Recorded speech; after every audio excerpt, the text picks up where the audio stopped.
Dating gawi ka pa ba? Move on na! Bagong gawi na!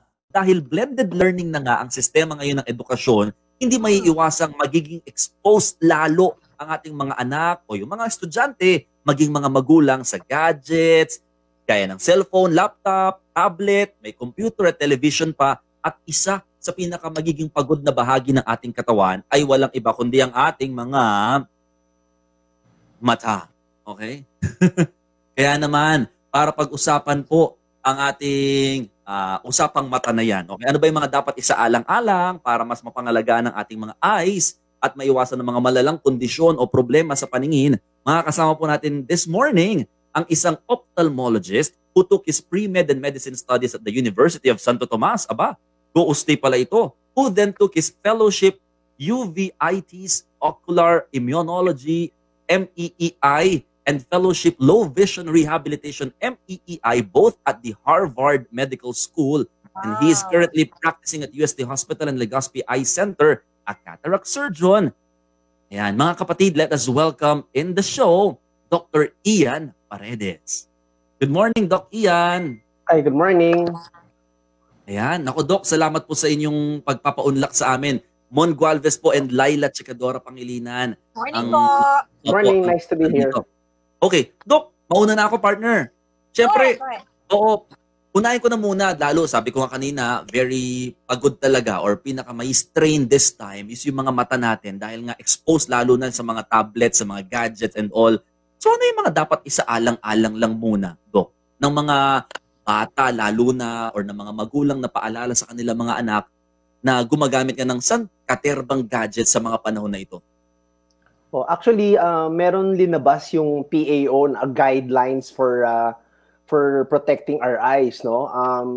Usually, depende rin kung ilang taon yung bata, pero usually 5 years old and above, then pwede naman silang gumamit ng gadgets, pero guided lang, no? Anong ibig sabihin? Ibig sabihin, babantayan yung bata na yung, for example, yung brightness ng gadget or yung the size or the font of yung tinitingnan nila sa gadget nila, then all of that play a role, no? So, syempre, if you want to rest the eyes, then there is what you call the 20-20-20 rule, no? So, at least rest your eyes for 20 seconds every 20 minutes and look 20 feet away. So, those are some guidelines only, no? Pero, syempre, for those who are for 5 years old and above, but for younger than that, then very limited time yung allowed for screen time or gadget time.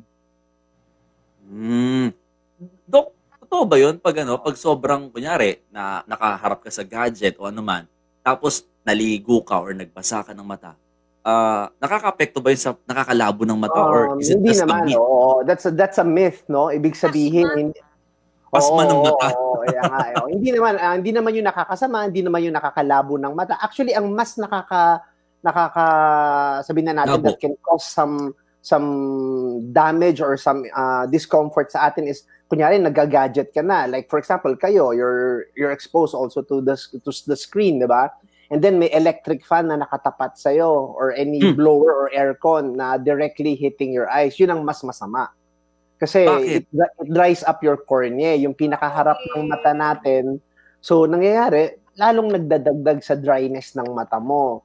So, actually, usually when people go to the clinic and then ask us for advice, ang dalawa lang yung usually sinasabi namin, to protect your eyes. That's number one is to use lubricants. I'm sure you've heard of it, yung mga eye drops, no?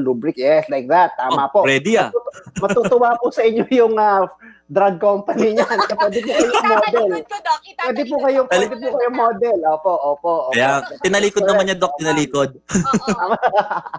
So, that's good. So, you can use that. And of course, yung sabi nila, although it's not really proven, sabi nila yung meron kang glasses to protect your eyes, no? It's although if you read the journals or publications, wala pa naman talagang proof na it can help. But sometimes hindi naman makakasama when you wear those protective glasses. So it's good that you are using them, ma'am. It's good. Kasi nga po, Doc, alam mo, yun yung problema ko. Lagi akong puyat. Tapos, pagkagigising ako, talagang dry yung mata ko. Tama kayo, ma'am. Tama kayo. Actually, if you notice some of the the materials that I sent, nakasulat din doon is sleep is also important eh. Very Aray ko important. po. So, oo. Eh, kayo in the media, I'm sure puyat kayo parate. So, for example, when you use kasi your gadgets at night before you sleep, sometimes it affects your sleep pattern eh. So, hindi ka makatulog. So, it adds to the problem. So, sleep is also very important. Aside from the lubricants and the protective eyewear. Kaya ano nga po, Dok hindi ako nawawala ng ganito kasi ito na yung isa sa mga best friend ko. Kasi yun talagang kailangan in a day nagpapatak ako nito. Gaano ka-regular dapat yung pagpatak, Doc, ng mga ganyang lubricant? Usually, it is used mga 4 times a day, but if you want to use it more often, then pwede naman okay lang. Opo, hindi naman siya makakasama. In fact, meron tayong mga ibang diseases that requires more frequency in putting those drops. No? Pero if you put them, like, if you're in the screen, front of the screen all day, or you use the gadgets most of the time, then you can use it as often as you want. Safe naman po yan. Kasi parang artificial tears lang naman siya. Yes, correct. You're correct, ma'am. Pwede namang umiyak na lang tayo maghapon. Pero kasi, ma'am, just to let you know also kasi, sometimes kasi yung tears na yan, hindi siya yung quality tears that you want. That's why you need those drops kasi hindi nalulubricate yung front part of the eye mo ng maayos with just tears alone. So, doon pumapasok yung mga gamot. Okay. So talagang totoo yung possibility na the more exposure you have on gadgets, the more chances na lalabo ang mata mo? Actually, it's sa mga bata that can be true, no? But usually if you're already an adult, hindi naman lalabo yung mata mo, although it can cause some discomfort or some dryness. So that's why kasi you have to remember sa mga bata kasi their eyes are still developing eh. And it affects syempre meron siyang in relation to the brain and everything, development ng bata. That's why if you can see the guidelines, pag 1-year-old and below, talagang no screen time yan. And then 2 to 4 years old, talagang less than limited. 1 hour, limited, yes. However, if you are 5 years old and above, syempre, you go to school already, preschools, then you are allowed for as long as you are guided, no? With some certain... Wag basta-basta magbibigay ng gadgets pala, yung mga tablet. Kasi yung mga bata ngayon, the tablet na sila eh. Yes, oo. Kasi sometimes, yun nga, the sad thing is, sometimes sobrang busy ang magulang, so they just give the gadget to the kid para tumahimik ka dyan, di ba? Huwag ka na lang muna. Pero totoo yun. That's true eh. That's true. So sometimes you have to also take into consideration yung family system eh. So, if you're busy and everything, di ba? Pero if you can avoid that, you have to consider the eyes of the kids, di ba? You have to consider the eyes of the kids, lalo they're still young. Yes, kasi merong ibang mga studies that when you do that, then the child eventually becomes myopic. O pag sinabing myopic, pwedeng magkagrado. Doc, sorry, Laya, meron akong isang pahabol na tanong lang. Kasi nung intro kita, you had your fellowship Low Vision Rehabilitation MEEI. Ang pagkakaalam ko ikaw na lang mag-explain, Doc, ano ba yung low vision na yan? Kasi medyo na yan eh, a complicated case na yan ng mata. Baka mamaya may mga nanonood po sa atin na talagang may concern on their eyes, particularly talagang may malaking problema na sa kanilang mga paningin. Ayan. Yes. So, low vision kasi essentially is a subspecialty in ophthalmology na hindi siya ganun kasikat, no? In fact, we're very few, no? We have this low vision interest group in our society, in PAO, no? And we're just very few eh. I'm not sure I think we're around 10 or less, no?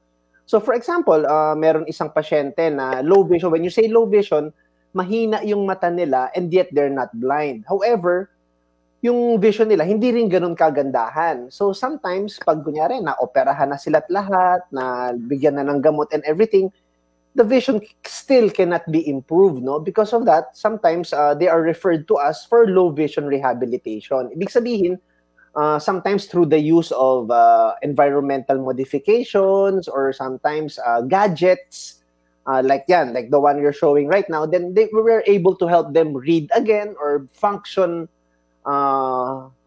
again in their everyday lives, no? So, yun yung low vision. There are many causes of low vision. Sometimes glaucoma can cause it. ARMD can cause can cause low vision. Maraming pwedeng mag-cause ng low vision, pero it depends on the quality of vision pag refer sa amin. Ibig sabihin, medyo nasa end stage na sila.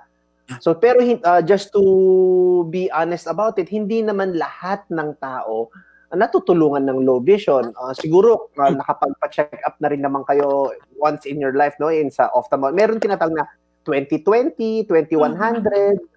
Pag yung vision ng tao, sabihin na natin between 20/70 to 20/400, and then hindi na ma-improve, then that's the time na pinakamaganda na matulungan sila ng low vision specialist, no? Pero for example, yung paningin ng tao ay yung sobrang labo na, katulad ng light perception or hand movement, then baka hindi na sila matulungan visually. Ibig sabihin, yung rehabilitation nila is non-visual na yan. Oo, gagamit na sila ng mga tinatawag na white canes, etc. No? So, non-visual na yon. So, ibig sabihin, may hangganan din naman.